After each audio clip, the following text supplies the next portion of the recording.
नमस्कार। देवरिया की आवाज रेडियो केसरी से प्रस्तुत है स्थानीय हालचाल। पहले मुख्य हालचाल। पुलिस अधीक्षक ने कई थानों का किया औचक निरीक्षण। जेल से फरार पॉक्सो एक्ट के आरोपी को गुजरात से पुलिस ने दबोचा। संगोष्ठी में किसानों को दी गई महत्वपूर्ण जानकारी। नाबालिग प्रेमी प्रेमिका को हरदोई से पुलिस ने किया बरामद।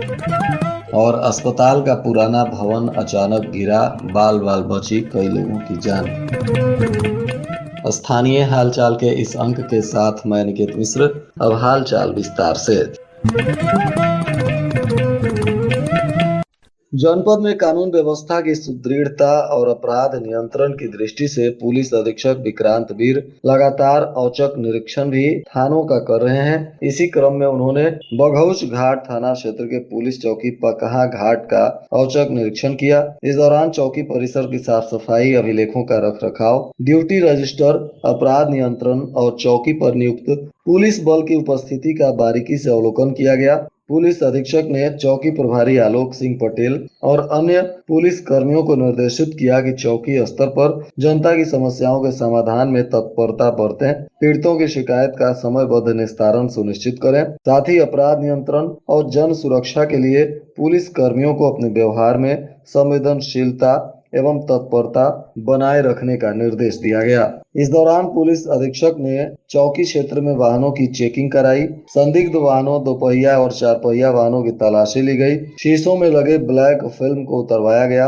यातायात नियमों का उल्लंघन करने वालों के विरुद्ध आवश्यक कार्रवाई भी की गई। जिला कारागार देवरिया से 2.5 वर्ष पहले दुष्कर्म के फरार पॉक्सो एक्ट के आरोपी को एसटीएफ वाराणसी ने गुजरात से गिरफ्तार किया है। बताया जा रहा है कि कोतवाली पुलिस को अब इसे सौंप दिया गया। पूछताछ के बाद आरोपी को न्यायालय में पेश किया गया, जहां से जेल भेजा गया।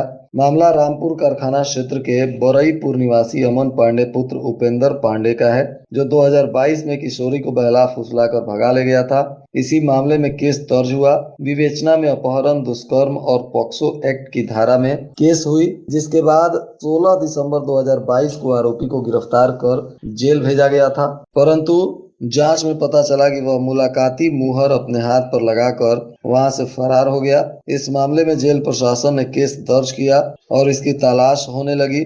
एसटीएफ वाराणसी के उप निरीक्षक शहजादा खान और विनय कुमार मौर्य को मुखबिर से जानकारी मिली और गुजरात शहर में छापेमारी कर इस आरोपी को गिरफ्तार किया गया।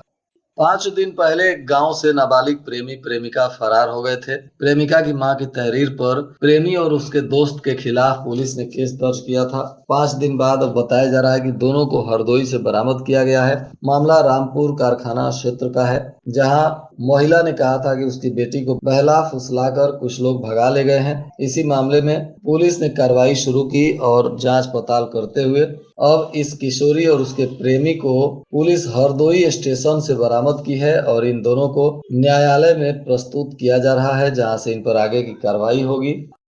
शहर के पीपरपाती प्राथमिक विद्यालय पर किसान गोष्ठी का आयोजन हुआ, जिसमें किसानों को फसल की निराई गुड़ाई और कीटनाशक के उपयोग की विधि को बताया गया। इस दौरान उपस्थित गणमान्य लोगों ने कहा कि अपना देश कृषि प्रधान है। किसान और भारत के सुरक्षा में तैनात सेना के जवान दिन रात एक कर देश को मजबूत बनाने में लगे रहते हैं। खेत में किसान और सुरक्षा में जवान अपनी जान जोखिम में डालकर देश की सेवा करते हैं। ऐसे में किसानों को आवश्यक जानकारियां और समय समय पर उनके मदद की आवश्यकता है। सभी लोग इसमें आगे आए। सरकार को भी मजबूती से इसमें कदम बढ़ाते हुए काम करने की जरूरत है।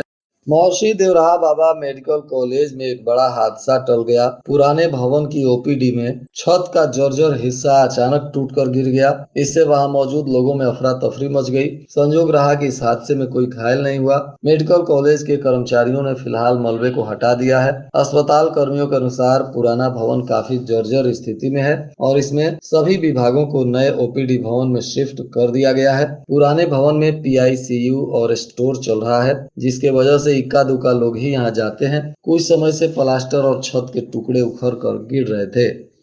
स्वतंत्रता दिवस पर मदेशिया वैश्य समाज के कुल गुरु संत गणिनाथ के जन्मोत्सव पर और श्री कृष्ण जन्माष्टमी पर्व पर वीर क्रांतिकारियों और सैनिकों के सम्मान में स्वच्छ भलुअनी स्वस्थ भलुअनी यूथ ब्रिगेड और मध्य देशीय वैश्य महासभा के द्वारा संयुक्त रूप से स्वैच्छिक रक्तदान शिविर का आयोजन किया गया।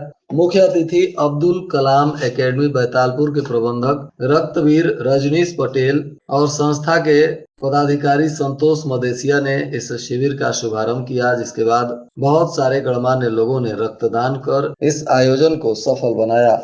भारतीय जनता युवा मोर्चा के तरफ से देवरिया शहर में भव्य तिरंगा यात्रा निकाली गई। इसका शुभारंभ विधान परिषद के सदस्य रतनपाल सिंह ने तिरंगा दिखाकर किया। हाथों में राष्ट्रीय ध्वज लिए सैकड़ों युवाओं ने भारत माता की जय, वंदे मातरम और तिरंगा अमर रहे के नारे लगाए। तिरंगा यात्रा शहर के विभिन्न क्षेत्रों में भ्रमण करते हुए लोगों को राष्ट्रभक्ति का संदेश दे रही थी। पूरे जनपद में धूमधाम से भगवान श्री कृष्ण की जन्माष्टमी मनाई गई। देर रात तक महिलाओं ने घर में भगवान की पूजा आराधना की। बताया जा रहा है कि नंद के आनंद भयो, जय कन्हैया लाल की गीतों से पूरा क्षेत्र भक्तिमय हो गया। जगह जगह लोग भगवान के जन्मदिन पर आधी रात को पूजा आराधना और भजन कीर्तन करते हुए दिखाई दिए। गौरी बाजार के पूर्व विधायक श्रीनिवास मणि त्रिपाठी यानी श्री बाबू की 26वीं पुण्यतिथि पर उन्हें नमन किया गया। उनके चित्र पर श्रद्धा सुमन अर्पित करते हुए उनके जीवन से शिक्षा लेने की शपथ ली गई। इस कार्यक्रम में मुख्य अतिथि सूर्य प्रताप शाही ने पूर्व प्रधानमंत्री अटल बिहारी वाजपेयी और पूर्व विधायक श्री बाबू को श्रद्धा सुमन अर्पित करते हुए कहा कि श्री बाबू राजनीतिक और सामाजिक सरोकार के महान पुरोधा थे तथा पक्ष के पहाड़ थे। भारतीय जनता पार्टी के सिपाही के रूप में उन्होंने जिले का प्रतिनिधित्व किया। मुझे भी उनके साथ काम करने का सुनहरा अवसर प्राप्त हुआ था। सदर सांसद शशांक मणि ने कहा कि भारतीय जनता पार्टी के 2 महापुरुषों की पुण्यतिथि आज एक साथ मनाने के लिए बहुत सारे लोग एकत्रित हुए हैं। सभी लोगों ने राष्ट्र को एक सूत्र में पिरोने का कार्य किया था, इसलिए दोनों महापुरुषों को सत सत नमन करते हुए उन्हें श्रद्धांजलि दी गई और उनके जीवन से शिक्षा लेने का संकल्प लिया गया। बघौच घाट के अहिरौली गांव में बिजली की शॉर्ट सर्किट से आग लग गई। आधी रात में लगी आग से 2 रिहायशी झोपड़ी समेत करीब 2 लाख रुपए कैश और जेवर इत्यादि जलकर राख हो गए। काफी मशक्कत के बाद किसी तरह आग पर काबू पाया गया। बताया जा रहा है कि अहिरौली गांव के रहने वाले रामचंद्र लखीचंद ये दोनों बाजार में फल और सब्जी की दुकान लगाते हैं और इन्हीं के घर में आग लगी है, जिससे इनका भारी नुकसान हुआ है। प्रशासन नुकसान का आकलन कर रहा है और इन्हें सरकारी सहायता भी दी जाएगी। और आज के मौसम का तापमान देवरिया में न्यूनतम 27 डिग्री सेल्सियस और अधिकतम 34 डिग्री सेल्सियस रहने की संभावना है। हालचाल के इस अंक को आप हमारे YouTube चैनल, फेसबुक और इंस्टाग्राम पर भी सुन सकते हैं। इसके लिए हमारे रेडियो केसरी चैनल को लाइक और सब्सक्राइब करें। साथ ही आप प्ले स्टोर से रेडियो केसरी के एप्लीकेशन को डाउनलोड कर अपने मोबाइल फोन में सीधे रेडियो केसरी की सेवा का लाभ ले सकते हैं। अंत में मुख्य हालचाल एक बार फिर। पुलिस अधीक्षक ने कई थानों का किया औचक निरीक्षण। जेल से फरार पॉक्सो एक्ट के आरोपी को गुजरात से पुलिस ने दबोचा। संगोष्ठी में किसानों को दी गई महत्वपूर्ण जानकारी। नाबालिग प्रेमी प्रेमिका को हरदोई से पुलिस ने किया बरामद। और अस्पताल का पुराना भवन अचानक गिरा, बाल बाल बची कई लोगों की जान। इसके साथ ही रेडियो केसरी से प्रसारित स्थानीय हालचाल का यह अंक समाप्त हुआ। नमस्कार।